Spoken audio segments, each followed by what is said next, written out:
नमस्कार, मैं अमित गोदियाल और आप देख रहे हैं उत्तराखंड हलचल।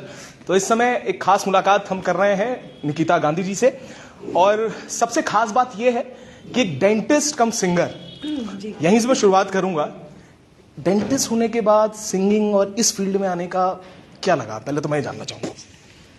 पहले तो हाँ, माँ बाप मेरे डेंटिस्ट हैं और मतलब मुझे फोर्स करके नहीं भेजे।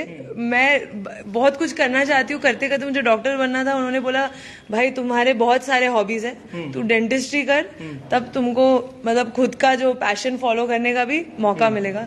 तो मैं डेंटिस्ट्री की पढ़ाई करने गई और वहाँ पे ए.आर. रहमान सर के साथ मुलाकात हुई। तो कॉलेज करते करते मतलब फिल्मों में अचानक गाने लगी। तो डेंटिस्ट बनी भी नहीं थी, मैं स्टूडेंट थी तब, फिल्मों में गाने लगी तमिल और तेलुगु इंडस्ट्री में।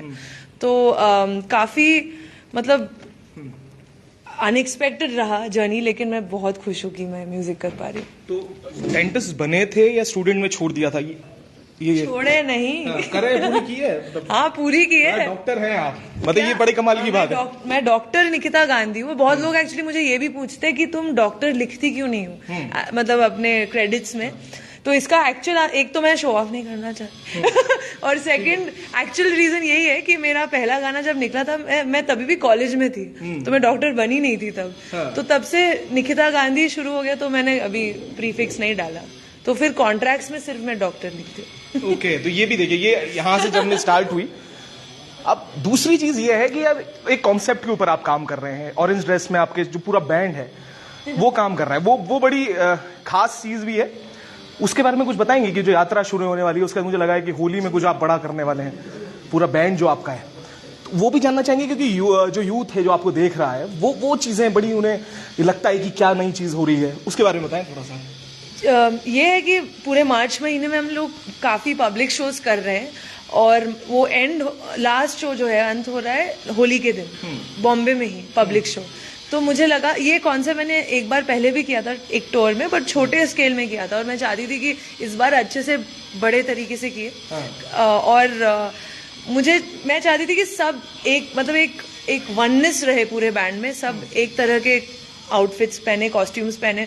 तो मैंने सबका जंपसूट्स मंगवाया ऑरेंज कलर का, तो सब बैंडमेट्स मेरे ऑरेंज जंपसूट्स पहन रहे हैं और हर शो में, और मैं उसका अलग अलग वेरिएशंस पहन रही हूँ। और मतलब एक विजुअल क्रिएटिव कॉन्सेप्ट है कि स्टेज पे भी बहुत अच्छा लगता है कि सब एक ही आउटफिट पहने हुए हैं, कॉस्ट्यूम जैसा लगता है, और मजा भी आ रहा है कि हम लोग साथ में एक चीज कर रहे हैं, एक यूनिटी आती है पूरे चीज में। और ये भी है कि पूरा एक प्लेन कलर का एक आउटफिट है, तो हम चाहते हैं कि लास्ट शो में होली के दिन सब हम पे कलर्स फेंके और वो ऑरेंज को कलरफुल कर दे। एक बात फैमिली से भी मैं पूछना चाहूंगा। कल्चर, मैं बोलूंगा बंगाली और पंजाबी एक बड़ा दोनों समाये हुए हैं। भारत तो वैसे भी अपने कल्चर्स के लिए जाना जाता है, अलग अलग रिलीजन्स के। तो वहां पर से कैसे ये है, वो भी बड़ी एक खास चीज है। वहां पर से जो आपका ये सिंगिंग का जो था, ये जो आपने बोला बहुत सारी चीजें करने वाले थे, तो फैमिली का क्या रहा उस समय जब आपने ये चीजें अपने घर में बताई होंगी या आप करती होंगी, किस तरीके का? मम्मी पापा ने तो बहुत सपोर्ट किया। एक बार मेरे दिमाग में ये भी आया था फर्स्ट ईयर के एंड में कि मुझे डेंटिस्ट्री नहीं करना है, बहुत बोरिंग लग रहा है। और ये नहीं कि मैं मतलब पढ़ाई में अच्छी थी, बट मुझे मन नहीं लग रहा था, मुझे बहुत ऐसे अच्छा नहीं लग रहा था जहाँ पे मैं थी। और मम्मी पापा ने तब भी सपोर्ट किया। मैंने एक म्यूजिक स्कूल का फॉर्म भी भरा था, बोला कि मैं करूँ क्या, मैं ये मतलब ये छोड़ के 1 साल वेस्ट हो जाएगा, ये सब थॉट्स आते हैं ना कॉलेज में। तो मम्मी पापा ने फिर कभी भी मुझे ना नहीं बोला, और मैं ही खुद ही बोली कि नहीं ठीक है, मैं यहाँ पे एक म्यूजिक स्कूल है, मैं वो ज्वाइन करती हूँ और ये भी करती हूँ। तो वो आई थिंक जब माँ बाप आपको वो एक स्पेस देते हैं, इंडिपेंडेंस देते हैं, सपोर्ट देते हैं और गाइड भी करते हैं, तो वो एक बहुत इंपॉर्टेंट चीज़ है। और मैं बहुत ग्रेटफुल हूँ कि मेरे मम्मी पापा ने हमेशा वो स्पेस भी दिया है, बट मुझे जब कुछ गलती कर रही हूँ तो वो भी गाइड किया है, तो वो एक बहुत अच्छी चीज़ है। अब उत्तराखंड के बारे में भी पूछना चाहूँगा, क्योंकि यहाँ बाबा केदार और बद्रीनाथ की भूमि, गंगोत्री यमुनोत्री जैसे धाम यहाँ पर हैं। कैसा लगता है यहाँ पर आध्यात्मिक नगरी में, ऐसे बोलूँ, जब उत्तराखंड आप आते हैं, और विशेष क्या लगा? बहुत जो सेलिब्रिटीज हैं उनसे जब मैं पूछता हूँ तो एक अलग उनका लगाव है। आपका क्या कहना है उत्तराखंड की भूमि को लेकर? मेरा तो पुराना रिश्ता है, क्योंकि देहरादून से स्पेशली, क्योंकि मेरे दादाजी दादी जी यहाँ पे रहते थे, काफ़ी साल रहे हैं। तो मैं जब बहुत छोटी थी तो उनसे मिलने आते थे हम लोग। प्रेम नगर में शायद रहते थे, प्रेम नगर, हाँ प्रेम नगर। तो वहाँ पे रहते थे, पुराना, बहुत पुराना घर था उनका, अभी तो है नहीं, पर मेरी बुआ जी अभी यहाँ पे रिटायर कर चुके हैं, तो यहाँ पे रहते हैं, तो उनसे भी मिलने आई हूँ अभी। और तो काफ़ी सालों से, मतलब बचपन से मैं आती रही देहरादून, और बहुत साल, अभी रिसेंटली बहुत साल हुए कि मैं नहीं आई, तो मुझे भी बहुत अच्छा लग रहा है कि इतने सालों बाद मैं आई हूँ यहाँ पे। और ऐसे बहुत मेमोरीज आ रहे हैं दिमाग में, कुछ ऐसे भी है जो मुझे बताया जा रहा है कि पता है तुमने यहाँ पे ये किया, और मुझे याद भी नहीं है। तो प्रेमनगर जाना हुआ आपका फिर? नहीं, इस बार नहीं हुआ, मैं एक ही दिन के लिए आई। तो मैं बस अभी मेरे फूफा जी वो रिटायर्ड डिफेंस के रिटायर्ड ऑफिसर है, तो उनके घर में ही सारा दिन बिताया, उनके साथ टाइम स्पेंड किया, क्योंकि वही है ना कि आप फैमिली के साथ मिलो और उनके साथ क्वालिटी टाइम स्पेंड करो। एक आखिरी सवाल ये है कि आपको जो गाना पसंद, आप आए हैं और गाना ना सुने तो फिर पब्लिक को लगेगा कि जाति की है उनके साथ, तो आपको जो गाना पसंद हो, जो आपका फेवरेट हो, थोड़ा सा, मैं 2 लाइन तो नहीं बोलूंगा, जितना आपको अच्छा लगे, जहां तक आप गा सकते हैं। मैं तो पूछने वाली थी आप क्या सुनना चाहते हैं? नहीं, मैं इसलिए ये बात कह रहा हूँ क्योंकि सबने ये बोला है कि मैं क्या सुनना चाहता हूँ, पर आपका जो पसंदीदा वो आप सुनाइए। नहीं, सब मुझे बोलते गाओ। पूछ मतलब या तो बोलते नहीं या पूछते नहीं है, तो मैं आपको पूछ रही हूँ, आपको क्या सुनना है? आप जो सुनाना चाहें। क्या सुनाऊं मैं? जो अच्छा लगे आपको। जो अच्छा, मेरे हुस्न दे चर्चे चर्चे, मेरे हुस्न दे चर्चे चर्चे, लंदन तो अमेरिका, मुंडे दिला दे मैनू बुर्ज खलीफा, हाँ मैनू बुर्ज खलीफा, हो मैनू बुर्ज खलीफा, हाँ मैनू बुर्ज खलीफा। निकिता जी बहुत बढ़िया, और ये तो युवाओं के लिए, युवा बड़ा पसंद करते हैं इस गाने को। मैं सबको बताया जा रही हूँ कि दिलाओ बुर्ज खलीफा, कोई दिलाता ही नहीं है। अब हर जगह जाके मैं ये गाती रहती हूँ, कोई दिलाता ही नहीं। पर आप सही जगह नहीं पहुंचे।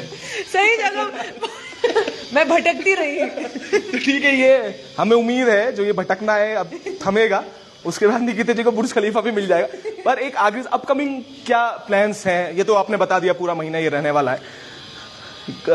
सॉन्ग्स को लेकर और कौन से आर्टिस्ट है जिन्हें आप लगता है कि आप इनके साथ काम करना है, क्योंकि सबसे बड़े AR रहमान जी के साथ आपने काम कर लिया, अरिजीत जी के साथ आपने काम कर लिया, क्या लगता है आपको और कौन है जो होता है कि ड्रीम, एक सपना होता है इन कलाकार के साथ काम करना? सपने तो काफी पूरे हुए टू बी ऑनेस्ट, और मैं इतनी खुश हूँ। और मतलब किसके साथ काम करने से ज्यादा, मतलब क्या अभी नेक्स्ट होने वाला है, जैसे अभी आपने ही बताया कि अरिजीत और विशाल दोनों के साथ एक गाने में मैंने काम किया, मस्त मलंग झूम, और अभी काफी रैपर्स और अदर किस्म के आर्टिस्ट के साथ भी अभी गाने निकलने वाले हैं। मैं इतना ही बता पाऊंगी आज, पर बहुत ही इसी महीने, अगले महीने कुछ आप बहुत कुछ सुनने वाले हैं। अच्छा, ये आप इसी में से क्वेश्चंस आ गए, मतलब ये रैपिंग में जो आप चीजें हैं और जो हमारा अपना जो सॉन्ग्स का जो है, क्या पसंद है आपको? मतलब ये नए एडवांसमेंट जो सॉन्ग्स हैं उस टिपिकली मतलब फॉर्मेट में गाने, या पुराने जो गाने हैं, मतलब इसमें ये बड़ा ये चीजें हैं, क्योंकि जो एक एज ग्रुप है वो इन गानों को पसंद करता है, साथ ही जो थोड़े से एजेड हो गए हैं वो अलग टाइप के जो पुराने बॉलीवुड सॉन्ग्स थे जो 90s के, अगर मैं स्पेशली बोलूं, इसमें क्या लगता है आपको? मुझे तो ऑनेस्टली सब कुछ पसंद है, मुझे पर्सनली सब कुछ पसंद है।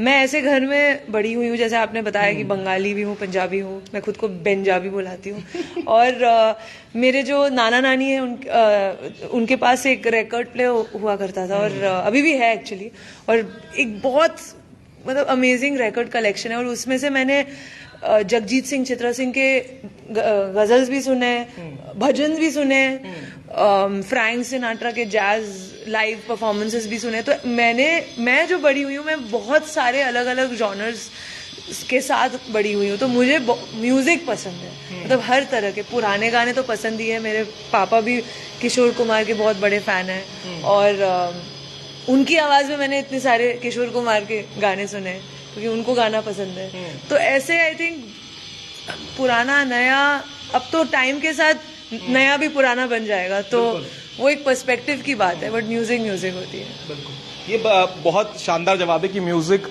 की कोई म्यूजिक होता है। तो इसी के साथ निकिता जी हैं और देहरादून स्पेशली पहुंची हुई है, प्रेम नगर की गलियों में पहले भी गुजर चुकी हैं।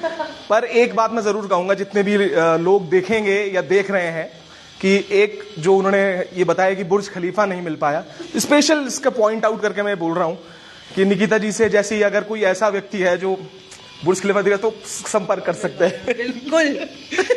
ठीक है, तो बहुत शुक्रिया। और आपका भी हम ये आशा करते हैं कि आगे भविष्य में बहुत उज्जवल हो आपका भविष्य, और ऐसे ही आप जुड़े रहिएगा।